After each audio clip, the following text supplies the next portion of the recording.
Bonjour mes chers étudiants, je suis le professeur Hussein. On termine donc le corrigé de la série numéro 1 d'interpolation concernant le module d'analyse numérique et de l'année universitaire 2018-2019 de la faculté du sciences de de Fès. On s'est arrêté à l'exercice 2. Dans cet exercice, on va donner n plus 1 point, x0 jusqu'à xn, distinct de l'intervalle AP, et f, une fonction qui est définie sur l'intervalle AP. Et on veut montrer par récurrence que la différence divisée de f au point x0 jusqu'à xn est écrit comme une sommation de f de xi sur le produit de xi moins xj. Tout d'abord, je vais rappeler donc la notion de différence divisée. Rappel.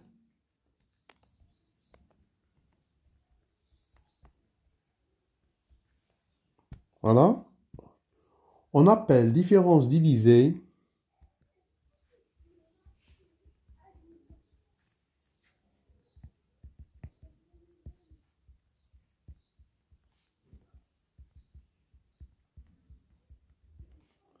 de f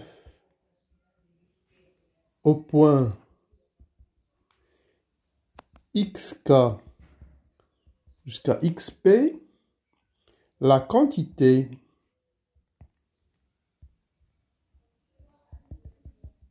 qu'on note f entre crochets xk jusqu'à xp défini par récurrence de la manière suivante. Voilà. On a f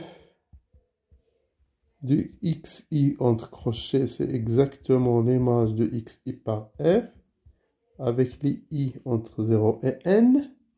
Et puis, pour le cas 2, on aura donc la différence divisée de xi moins 1 xi est égale à la différence divisée de xi moins de xi moins 1 sur,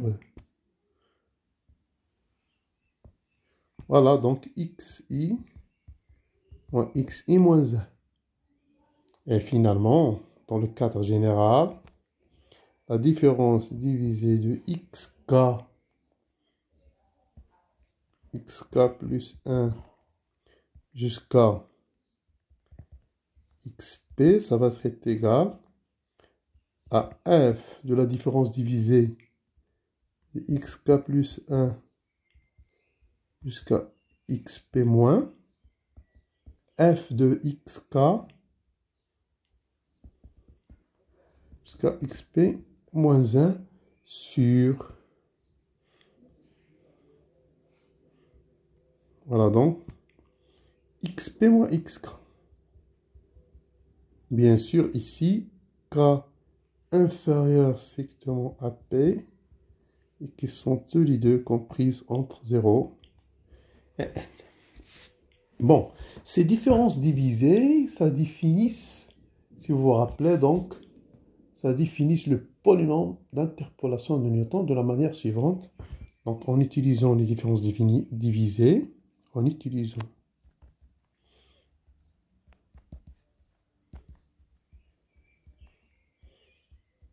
les différences divisées, le polynôme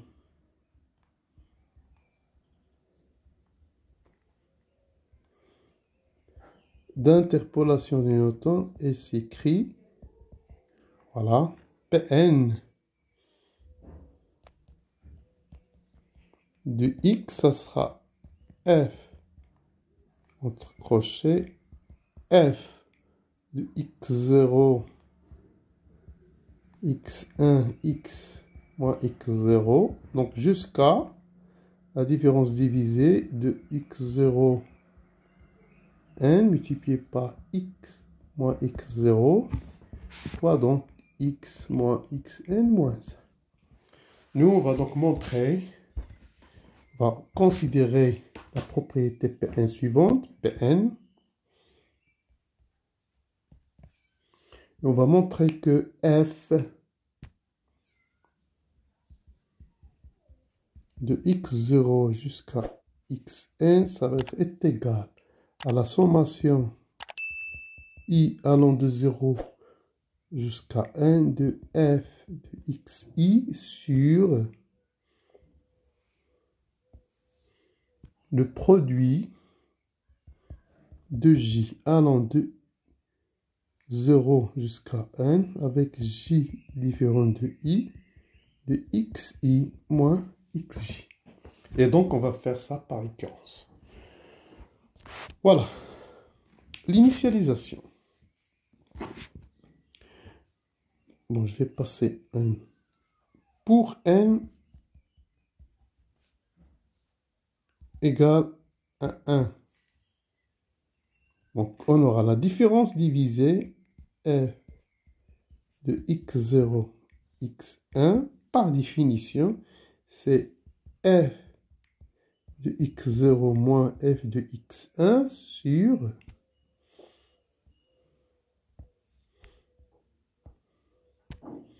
x0 moins x1. Et ça, je peux l'écrire, je vais séparer.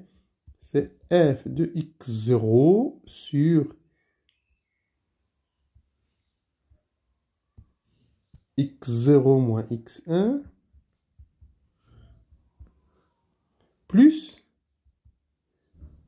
f de x1,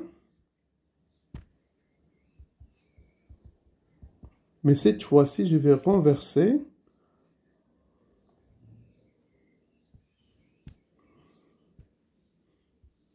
Ce sera x1 moins x0. Voilà. Parce que j'ai ici un moins. Ici un moins. Et ça, je peux l'écrire tout simplement comme une sommation de i allant de 0 jusqu'à 1 de f de xi sur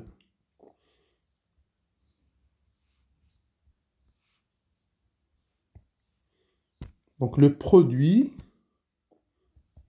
de j allant de 0 jusqu'à 1, cette fois-ci, j différent de i, de xi moins xj. Voilà, c'est simple.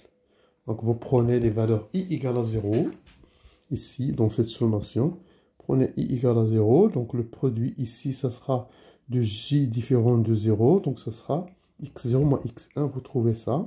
Et puis pour l'autre somme, pour i égale à 1, on trouve l'autre terme. Voilà, c'est vrai. Donc,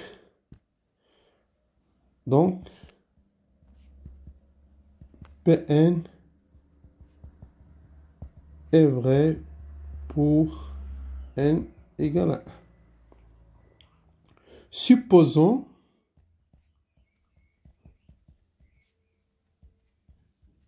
Pn vrai à l'ordre n-1 et montrant pour n. Voilà, qu'est-ce qu'on va faire? Donc, on va écrire. Donc, pour n, j'aurai donc la différence divisée de x0, xn, là. Par définition, là, je vais utiliser la définition de la différence divisée de tout à l'heure. Donc, ça va nous donner f de x0 jusqu'à xn-1 moins f de x1 jusqu'à xn sur, voilà, x0 moins xn. Donc ça, c'est la différence des différences divisées, la définition de la différence de division. Les différences divisées qu'on a fait dans le cours et qu'on a donc rappelé tout avant ça. Et ça, je vais donc, qu'est-ce que je vais faire? Je vais factoriser par 1 sur xn moins 1. Ça va me donner tout simplement 1 sur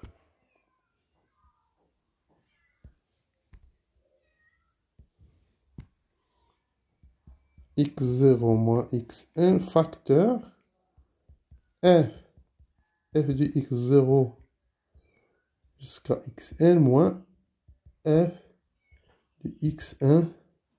Bon, f de x0 jusqu'à f de xn moins 1. moins f de x1 jusqu'à xn. Et voilà. Cette différence divisée, elle est de l'ordre n-1.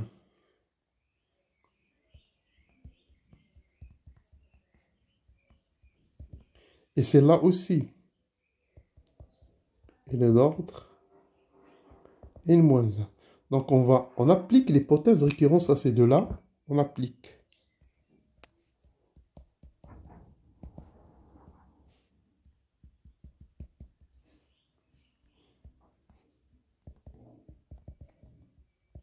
On obtient quoi? On aura donc f,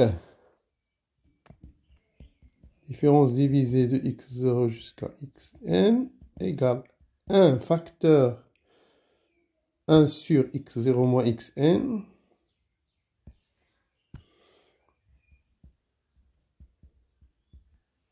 facteur, donc la première, ça sera une sommation de i allant de 0 jusqu'à n-1, de f de xi, par hypothèse de récurrence sur, voilà, le produit de j allant de 0 jusqu'à n-1 avec j différent de i, de xi moins xj, moins, et l'autre, ça sera la sommation. La même chose, mais la sommation, ce sera de 1 vers n.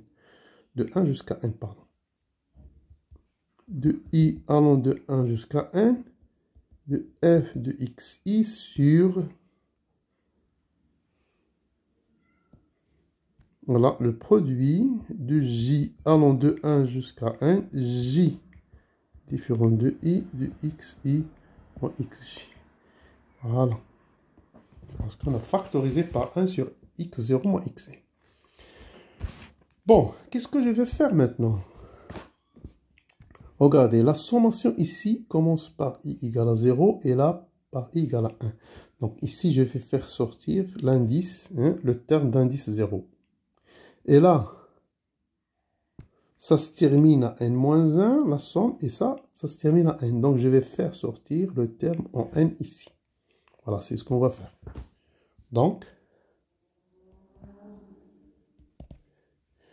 la différence divisée de x0 jusqu'à xn, ça sera, j'aurai toujours 1 sur x0 moins xn en facteur.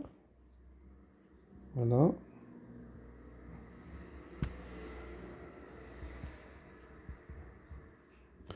Bon, pour la première, je vais faire sortir le cas i égale à 0. J'aurai donc x0 sur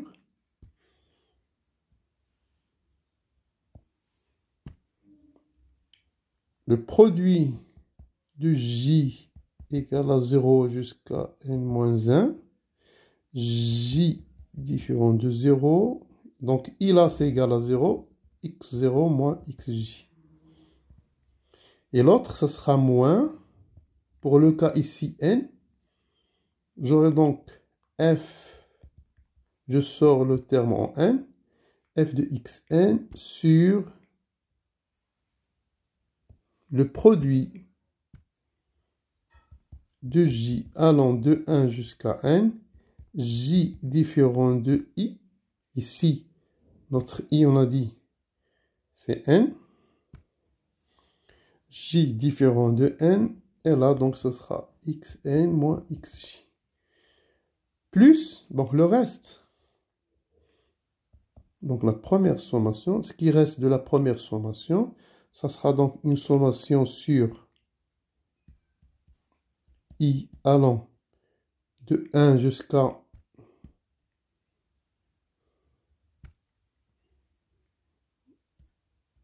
la sommation de i allant de 1 jusqu'à n-1 de f de xi sur le produit de j allant de 0 jusqu'à n-1, j différent de i, xi moins xj moins la sommation de i allant, cette fois-ci, allant de 1 jusqu'à n-1 de f de xi sur le produit de j allant de 1 jusqu'à n de j différent de i de xi moins xj. Voilà. Dans la première somme, on a sorti le cas i égale à 0. Dans la deuxième somme, on a sorti le cas i égale à n et on laisse les autres. Et ça va être égal. Qu'est-ce qu'on va faire maintenant? Bon, c'est ce qu'on va faire maintenant. Regardez, on ce produit-là, il démarre de 0 jusqu'à n-1. Donc, et là, vous aurez là x0 moins xj. Et là, j'ai x0 moins xn. Donc, je vais multiplier ce terme-là par ce produit-là. Et donc, j'aurai le produit de g égale à 0 jusqu'à n. Voilà, je vais faire entrer ça. Donc, par suite, j'aurai donc la différence divisée de ça. On a dit, ça sera f de x0 sur... En appliquant ce que j'ai dit tout à l'heure, j'aurai donc là le produit de j allant de 0 jusqu'à n de xi moins xj avec j différent de i. Voilà. Et là, on va faire la même chose là.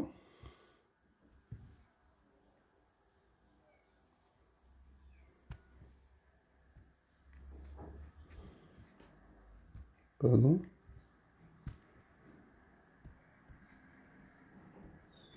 On va faire la même chose ici. Je vais multiplier x0 moins xn ici. Et donc j'aurai, donc là, ce moins là, ça va partir avec le moins de là. Parce que là, j'ai xn moins xj. Si je multiplie, je vais multiplier par moins xn moins x0 pour avoir la sommation de j égale à 0. Voilà donc, on obtient plus f de xn sur... Donc, vous aurez ici le produit de j allant de 1 jusqu'à n de xn. Là, c'est 0. J'ai oublié de mettre là, c'est 0. Je vais rectifier. Ça, c'est 0. Moins xj avec j différent de i. De n, pardon.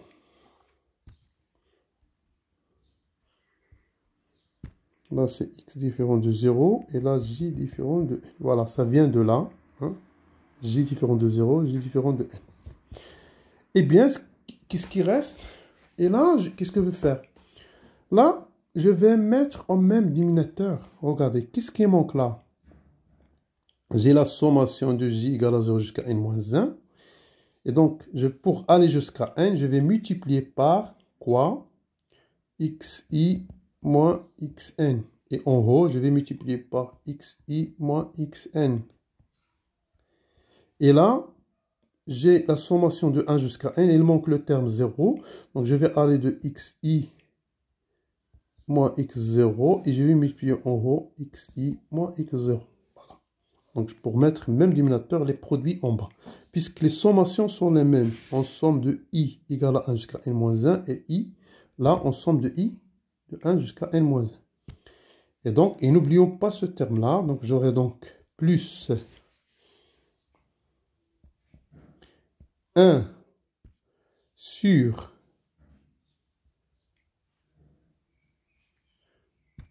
x 0 moins xn fois la sommation, on a dit, je vais mettre au même dénominateur, c'est i allant de 1 jusqu'à n-1.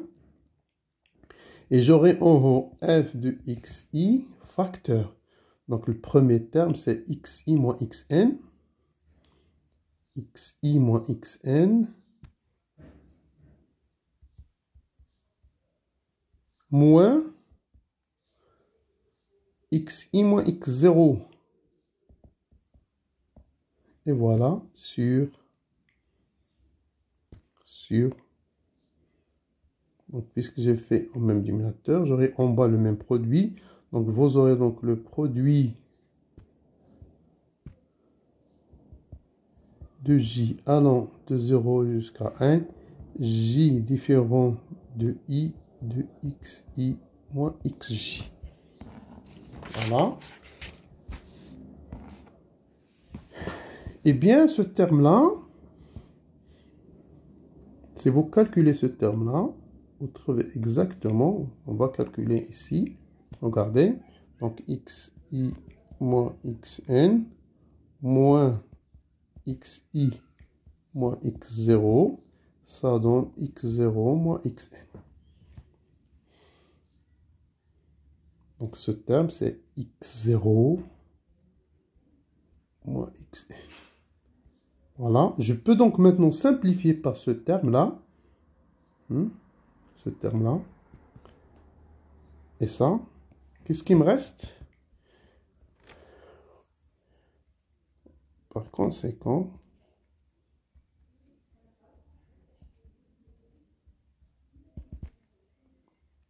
on aura donc la différence divisée de f de x0 jusqu'à xn égale. Le premier terme, ça reste intact. On a dit f de x0 sur le produit de j allant de 0 jusqu'à n avec j différent de 0 de x0 moins xj plus f de xn,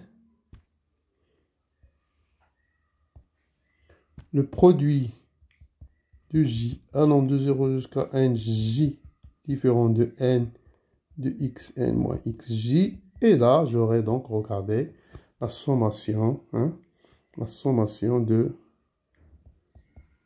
i allant 1 jusqu'à n-1 de f de xi sur, donc le produit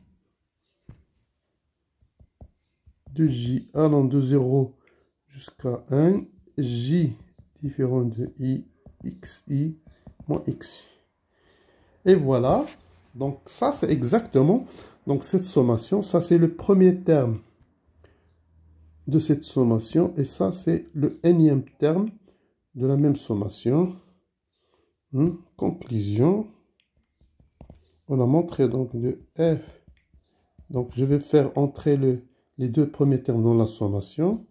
On obtient donc, c'est la somme, on obtient que c'est la somme de i allant de 0 jusqu'à n de f de xi sur le produit de j allant de 0 jusqu'à n avec j différent de i de xi moins xi. Et donc, d'après le raisonnement par équivalence, on a le résultat. D'après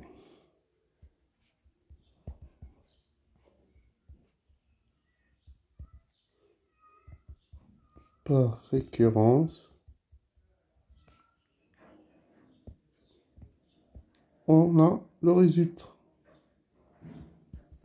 Donc, ceci termine l'exercice 2 de cette série. On passe à l'exercice 3.